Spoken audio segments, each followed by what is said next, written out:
So Drew's still here with NWA 3D, and he's gonna talk some more about some of the stuff that he does. Did he just with AT and the Fab Lab and all that stuff? Tell us about it. Yeah, so I did a class called STEM Girls, called AR STEM Girls, and they do stuff in Conway a lot, but they did one in Northwest Arkansas at the Northwest Arkansas Fab Lab.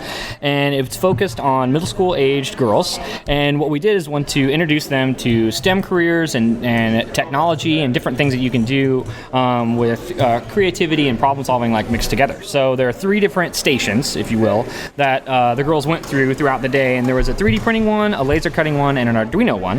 And at the end of the day, they created a light box that was laser cut with different designs in it that was programmed with an Arduino to have the lights shine through, and then it had 3D printed parts as like lithophanes and things that would help it stand up and other accessories for it to help kind of add to the and enhance the light box itself. So the whole goal of that was so the girls could see a lot of different types of technology and then how it applied in the real world. And it was fantastic. Yeah, well, and they had a part in making this, assembling this. They did all the work. And having it in their hands when they walked away. Yeah, and they left too with the knowledge on how to start coding and keep coding in different light things to code for like Morse code, or you could put in like different sounds. Like if you can, there's ways that you can plug music into it and it'll react to like the bass level and stuff like that. So they left with the knowledge that they can keep working on it in the future, and left knowing that Tinkercad is a resource that they could use out there, which is an awesome like introduction to like 3D design program that's out there that's available, and how to use that, and they could go home and you keep designing things with that. So yeah, it was really awesome. That is very, very cool. That's a great reach out right there. I mean, for your company. Yeah, we love doing that kind of stuff. We love doing like as many like free community events to build the technology community as possible. Yeah, cool. So that brings me to, so they did laser cutting. Are you guys offering a laser cutter or any of that kind of stuff yet? No, not yet. Yeah. We've thought about some of that different types of technology, but right now we're focused solely on 3D printing, because there are lots of companies that are great, that are out there that are doing different things, but we feel like that we want to focus on being the best that we can at 3D printing. So that's our main goal, and we know a lot about that kind of stuff, and the makerspace movement is one thing that's really awesome in schools, and lots of schools are getting STEM labs and makerspaces and like collaborative workspaces and stuff. So we know a lot about that type of technology, and we can give you advice on different types of laser cutters. Like we use a laser cutter with every single one of our 3D printers. Like we laser cut the parts specifically for our printers, so we have a lot of experience with them, but we don't sell them yet, and we don't really have any plans in the future to start selling them. So if you want advice on how to use it or how you could integrate it, like we could like shoot you some links of some good laser cutters to check out, but we don't sell any. That's cool. No, from my perspective, I think that's the exact path you need to stay on. Thanks. Concentrate on the 3D printers that you're doing, hiring the teachers to work on the curriculum that go with those 3D printers, and keep going down that path. I think from my perspective, it's much better to specialize and become the leading expert in that rather than trying to be everything to everyone, because then you're nothing to anyone. That's what we kind of think too. We want to try to be the best that we can at making 3D printing easier for students and teachers, and learning the whole process of 3D printing, and then especially how to integrate it into curriculums and work with it. And like, what are you going to do after you buy the 3D printer? And that's really what we're focused on, and that's what we want to be solely focused on. Yeah. So I know you're doing sessions next week at History. Are you doing any sessions here? No, I'm not, but there was a 3D printing session by an excellent teacher here in Springdale. Her name's Andrea Edmondson, and she works at Lakeside Junior High. She's an East facilitator there, and she taught a 3D printing class on how to start using 3D printing and the free programs that you can use and some stuff like that, and it was actually taught by her students, which is really awesome. That's awesome. So yeah, they got to talk about the ways that they've used 3D printing and what they've done with it and things like that. So that was really awesome. That's very, very cool. So robotics and stuff, you guys sell a lot of 3D printers to robotics schools? We do. Yeah, we do sell some to them. And the School of Innovation is here, and they're awesome robotics team. They went to the World Championship, which is pretty rad. And I was talking to them, and they at School of Innovation, they have a 3D printer in one of their classrooms. But then they actually lent it out to the robotics team for the robotics team to 3D print their parts and stuff like that. And that's one of the cool things about having a tool that you can use in multiple classes, because you can lend it out. Once it's in the building, you can lend it out. You know, once you have that Arduino, you can lend it out. Once you you have that 3D printer, you can lend it out. Once you have, those Chromebooks, you can lend them out and you can move them around. And that's one of the cool things about technology too, and how you can share it. Yeah, especially where it's that's awesome. finally caught up with education. Yeah.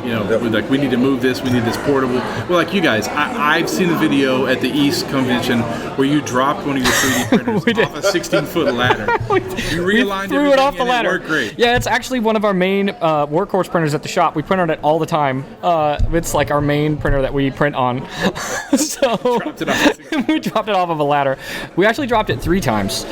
We dropped it once from 3 feet, about the height of a table, and then we got it to print afterwards, using only the tools that it came with, so like Allen wrenches and our own like brute strength to like bend it back. And then we dropped it 6 feet off the ladder, and then got it to print after that. And then we climbed to the top of the ladder and then threw it up in the air. So it was like over 16 feet spinning, and then it hit the ground and like shattered. But we just bent it back together, and we used one part as a hammer for another part, and we bent it all back together and got it all working, and it still works in the shop. That's awesome. No replacement parts, nothing. Yeah, with just the tape that it comes with, kind of like holding it together, and it's going. That speaks volumes in itself right there. That's pretty cool. That's awesome. So when am I going to see an aluminum 3D printer? Yeah, they have metal 3D printers. We don't sell any right now. We only sell FDM technology, which Yeah. is fused deposition modeling, which is where it lays down layers of plastic. Yeah. But they have metal 3D printers, and the like metal sintering stuff that's out there right now. There's some really amazing companies that are doing Really? cool stuff with it. Where they like companies. Like engineering companies are already 3D printing parts for like rockets and engine parts of airplanes. And if you've flown in an airplane in the past couple years, you've probably thrown on an airplane with a 3D printed engine, because those little parts are applicable. And the same programs that they use in those companies are the same ones that you're learning how to use in school. Like it's the same stuff in K-12. It's the same type of programs that you can just graduate up into and take those same skills. We were talking about that on the web here. I want to know if you guys are going to get into the 3D printing with chocolate.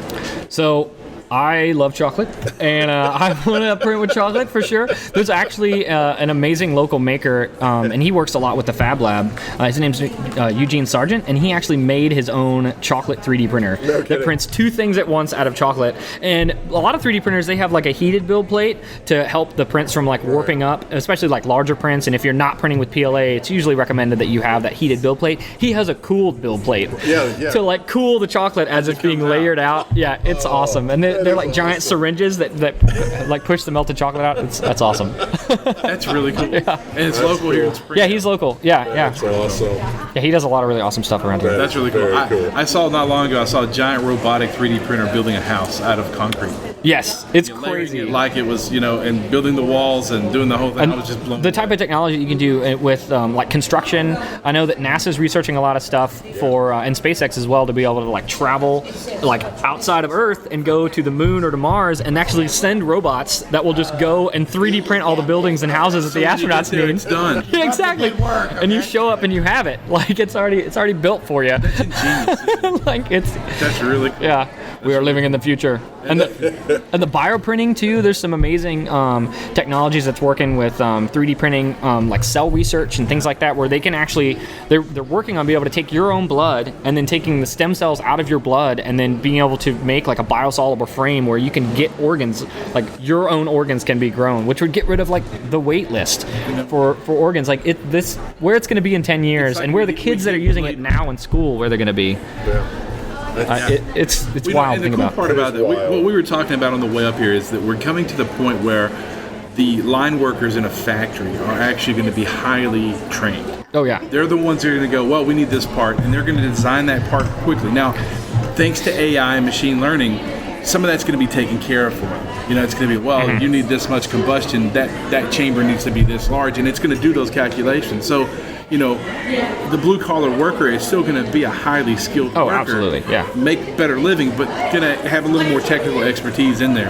Absolutely. We're going to see that happen. So it's, And there's a lot of machine shops too that have started doing things like laser cutting parts and using a lot of 3D printing as like an augment, because it's just one more tool that you can use. And I don't think 3D printing is going to replace all these other things. It's just going to be one more tool that you can use to prototype and build things and work with stuff as like one more option that you have. Yeah. That's really cool. One of the things, there are a lot of folks who they do have that mentality that 3D printing is going to replace a bunch of all this stuff. Eventually, 3D printing speeds will get close to where they need to be. Right now, They're moving up. That's just not the case. Yeah, exactly. It takes a long time to 3D print a particular piece or part. So, it's not like I'm going to be a plumber in the field and I'm going to 3D print this coupler, that I need for my sink right here, right now.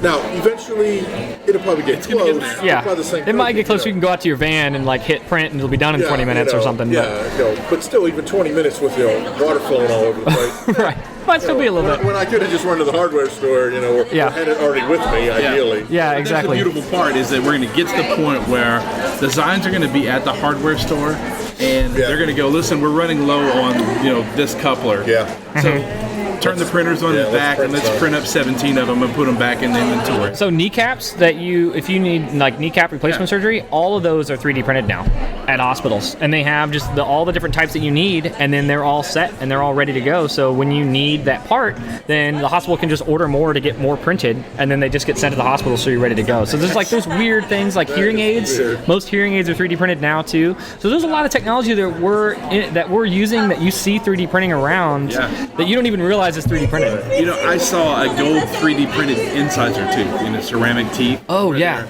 Those are awesome. Scanning them and they're putting them in, and it's carving the whole thing and doing. And there are dentist offices that are working on making 3D printed molds and braces and things like that you can use. The truly awesome part about that is it's completely customizable. So if I have to have a tooth printed, or if I have to have I don't know, a particular part of my hand or whatever it is, that can be molded specifically to me. That's going to be comfortable for you. That kind of apply to most people. But if you're in that unique situation where the generic kneecap doesn't apply to you, well, that's okay. We can do a scan. We'll get it figured out.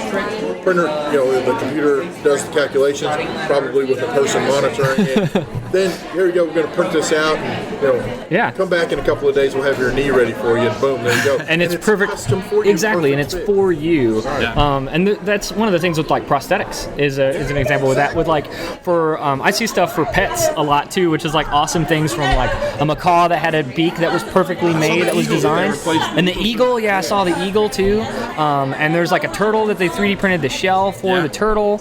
And there's was a dog that lost the use of his back legs, and they 3D printed a specially designed wheelchair for him to move around, and then there's awesome stuff with a 3D printed prosthetic hand can be as cheap as $30. Yeah. And there were schools in Arkansas that are actually doing that and making prosthetic limbs for people. Yeah, for students and kids. Yeah, for students and teachers in their schools. Last night when we got in, at some point the last 2 days, there's a store in New York printing prosthetic legs of different pieces, and then hand painting them and designing them, so you can go in and they can offer them at such a cheap cost that you can buy them to specifically go with certain outfits for women.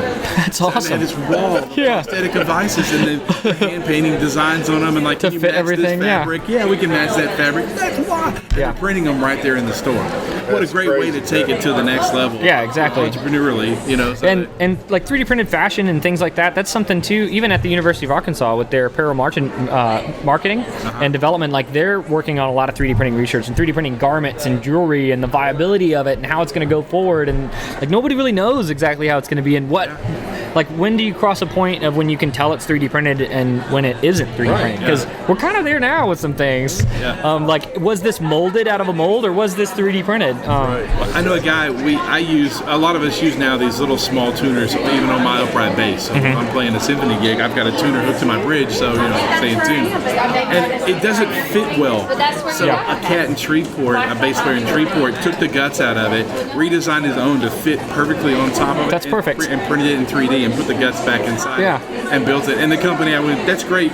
Can we buy the idea from you and start selling this? So we'll just change the size of it, and it'll fit on the cello or whatever else. Yeah, and just scale it and make it perfectly fit for whatever you need to use. And that's the customization. That's the customization. Yeah. And that's an entrepreneurial move right there. I mean, no, I'm just going to sell these myself. I mean, exactly. I'm selling cello and bass and violin tuners and viola tuners and making a decent living off it. Yeah, exactly. exactly. bring them right here in the shop. And the mass production of it is still kind of hard, like you mentioned earlier. Like it takes a bit to print stuff, but to be able to print prototypes and then take that to a shop to get a mold made out of it, then that's just one quicker way that you can get your product to like completion and to the market. Yep. Right. And when you're talking about students doing this, then they become a part of that entire process. So they come up with the idea, they design the idea, they print a prototype, and then they can take that prototype to a machiner as part of their education, and they learn how all that works. You know, you don't just come up with this idea, poof, there's a fidget spinner. But you have to, how does they learn the whole from process? The idea? Exactly. Oh yeah, so you guys awesome. do you have templates for fidget spinners?